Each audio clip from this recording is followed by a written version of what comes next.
Hello everybody, I guess we can start. I have one question. Is there any Serbian media who has questions?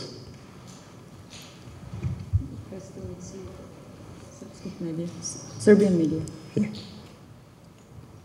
Predstavnici srpskih medija. Okay, so we can start with Serbian media. Hello, my name is Nebojša Marković. We're all interested in what happened with your player that had to leave the pitch, and with all everything that was happening, it seemed very bad from the outside. But what can you tell us? Yeah, at first it looked bad. He felt some pain in the chest, but finally, what we know right now, he's in stable condition. There was no heart attack, so he should be okay. So yeah. Osjetio je bol u grudima i slabost, i koliko se sada zna, nije infarkt ili nešto slično tome, trebalo bi da bude dobro, oporavlja se. Još neko?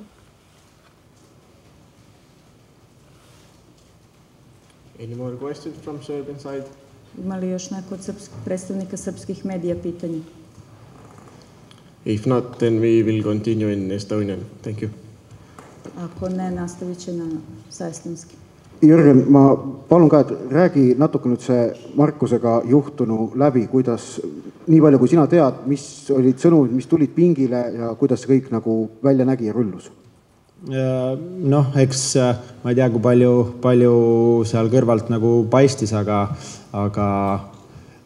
Markus tundis, ütleme, rinnus valu, kukkus korraks seal põlvil ja see on alati, ütleme, meedikutele ja kõigile halb märk, aga ütleme, kõrvalt loomulikult, kui sa ei näe seda situatsiooni, inimesed on seal ümber, et siis eriti arvestades, mis EM-il toimus, et siis kindlasti see on korraks selline kerge šokk, aga õnneks tuli päris kiiresti siis, ütleme, selline arusaam või sõnum, et ta on selles mõttes stabiilne, et loomulikult, kuna teadmatust oli, et siis ei teadnud täpselt, mis seisus ta on ja mis seal nagu toimus, aga õnneks saime vähemalt selle sõnumi, et tal nagu südame rabandust või atakki ei olnud, et hingas iseseisvalt ja selles mõttes oli vähemalt nagu see positiivne uudis meie jaoks.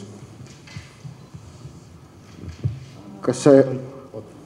I'm sorry, I ask your colleagues to translate into English because I don't speak Estonian, sorry. Pričali su o tome da su uglavnom spekulacije i povezivanja i sličnosti sa slučajem Eriksen na prethodnom prvenstvu, međutim za sada su to samo spekulacije, igrač je trenutno stabilno i svi se nadaju da će biti sve u redu sa njim. Ma nüüd küsin seda, et aga rünnak, äkki tee neile palun selgeks, et meil tavaline protseduur on ju see, et me nüüd räägime eesti keeles ja seda lihtsalt ei tõlgita enam. Et kui nad tahavad ise küsida, las nad küsivad ise, muidu selle kõik, aga väga telefonimänguks läheb kätte. Saad sa talle öelda? Jaa, aga me saame nii ka teha, et sa küsid eesti keeles, siis lihtsalt treener ja mängija vastavad inglise keeles.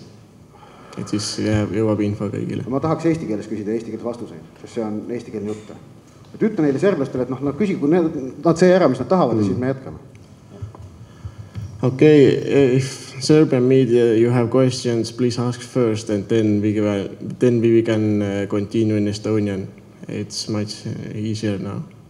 Ako još neko od srpskih medija ima pitanja, mole da sada postavite, oni bi nastavili dalje pitanja na estonskom. If there are no questions, then we will continue in Estonian. Ako nema više pitanja, oni će nastaviti na estonskom. Jürgen, et kui need sõnumid olid tulnud, kuidas see võistkonda pingi peal mõjutas, kuidas see sind ennast mõjutas, kõik see, mis juhtus ja kuidas see edasist mängu mõjutas sinu määrast? Korraks kindlasti oli selline seismine ärevus ja nagu ma ütlesin, teadmatus ja erinevad mõtted käisid peast läbi, aga kui medpersonalilt tuli selline pigem ütleme rahustav ja kinnitav sõnum, et siis see aitas ka endal uuesti mängulainele tagasi minna, et ka mängu sees korraks kontrollisin medpersonali käest üle, et kuidas olukord on ja seal kinnitati uuesti üle, et olukord on selles mõttes stabiilne, et see aitas meeskonda kindlasti ma arvan rahustada. Kas see sõnum läks ka meestele väljakul? Jah. Mis see õppetund, ma küsin väga värskelt praegu, see on äsja kõik juhtunud, aga mis sellised sündmused alati, need jäävad meelde ja need lähevad väga sügavalt hinge. Mis sa ütleksid, mis selline esimene õppetund praegu sellest kõigest juhtunust võib olla? Ma arvan, et esimene, nii nagu ka EM-i ajal seda räägiti, et kindlasti asju läbi teha, mida me ka staffiga pärast EM-i arutasime, et meil oli medpersonaliga läbi räägitud, et kui selline olukord juhtub, et millised on kellegi rollid, et loomulikult siin on, ütleme, võrreldes võib-olla Eestiga on juba kiirabi kohal ja nii edasi, aga selles mõttes me olime staffiga nagu läbi rääkinud ja see aitas meil kindlasti hoida natukene sellist rahulikku meelt. Ma küsin vahele, Märtel, kas see rahulikus, millest Jürgen rääkis, kas te mängijatena olite ka nagu kursis nende protseduuridega, kas teile on ka see teadmine kuidagi kohale toodud pärast seda Erikseni juhtumit ilmselgelt, mis kogu maailmale seda selgeks tegi, et te teate, et klubi on sellega tegelenud? No selles mõttes oli jah, kogemus nagu EM-ilt kõigil olemas, ma arvan, lihtsalt võib-olla nagu eraldi sellist loengut nagu mängijatele ei tehtud aga ma arvan, et meil mängijate ülesanne ongi kiiresti reageerida, selles mõttes tervis on ikkagi kõige olulisem elus ja kiiresti reageerida, kutsuda medpersonal nagu, et ja nemad oskavad kõige paremini nagu tegutseda ja nagu loota nagu parimat ja õnneks tal on hästi ja ta on stabiilne kuuldavasti, jah. Nüüd mängust. Jürgen, esimene poolaeg, ma arvan, et sa oled päris pettunud, sellepärast, et mänguliselt oli Flora ju hästi sees, aga seis oli 0-2. Ja selles mõttes küll, aga et lihtsalt millega me peame veel harjuma või õppima on see, et kuidas sellisel tasemel siis meie vigu karistatakse, et kui me laseme natukene kuskil naiivsust sisse või arvame, et me oleme nüüd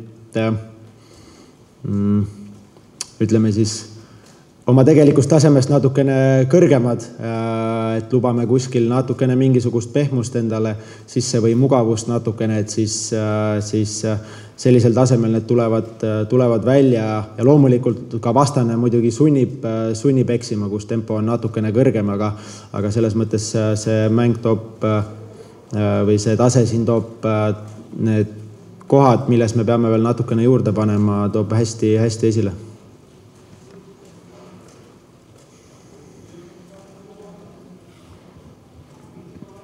Mis sõnum võistkonnale vaheajal läks pärast esimest poolaegast?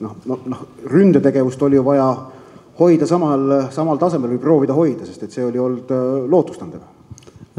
Ja selles mõttes oli, ma arvan, sõnum lihtne, et tegelesime mõningate probleemidega, mida me nägime, et kuidas kaitses natukene meeskonda aidata ja nagu sa ütlesid, et hoida seda mingis mõttes seda joont, sest me teadsime ka, et kui meie oleme see meeskond, kes lööb järgmise värava, et siis läheb mänguks.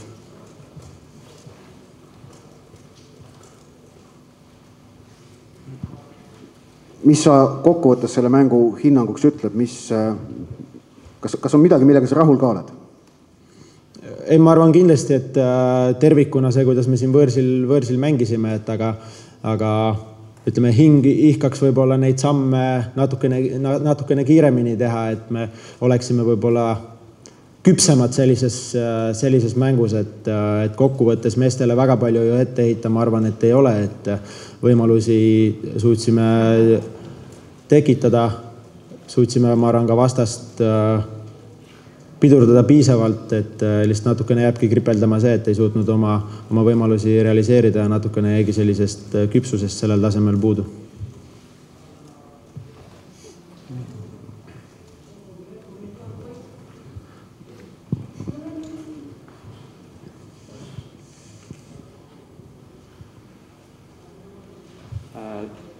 Mainisid, Jürgen, et siin tundsid, et oleme oma tegelikust tasemest nagu kas kõrgemad või siis, et kas sa siis tundsid ka, et sa oled mänguliselt, ütlen, et tahtsite rohkemat, soovisite rohkemat, mõtlesite, et olete rohkemaks valmid, aga lihtsalt ei tulnud päris täpselt nii välja, nagu soov oli, jah?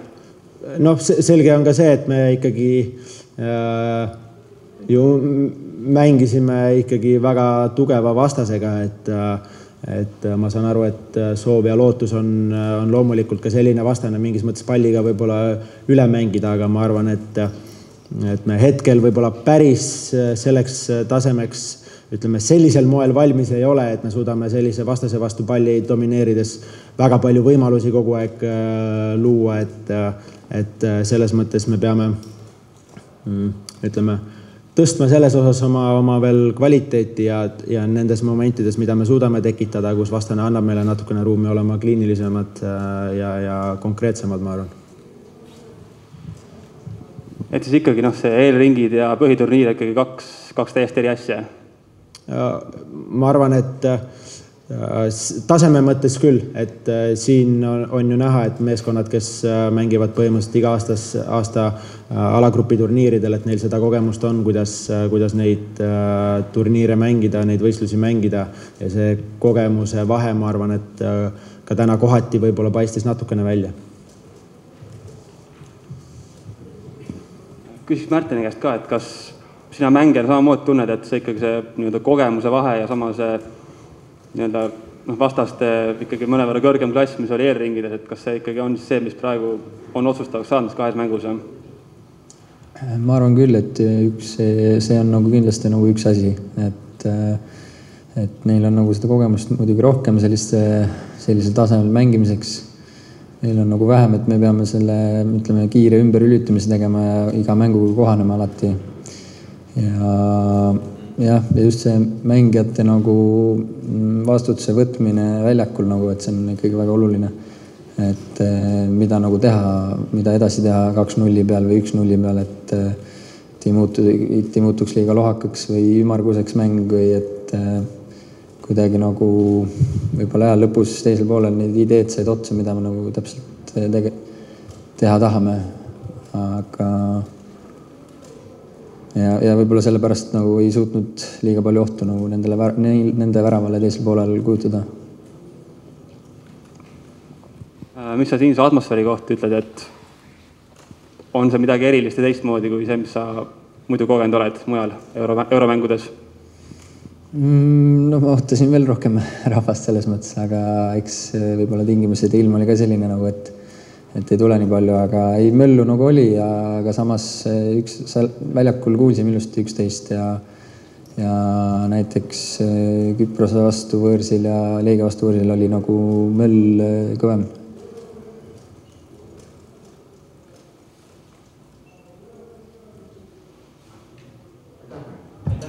Jah.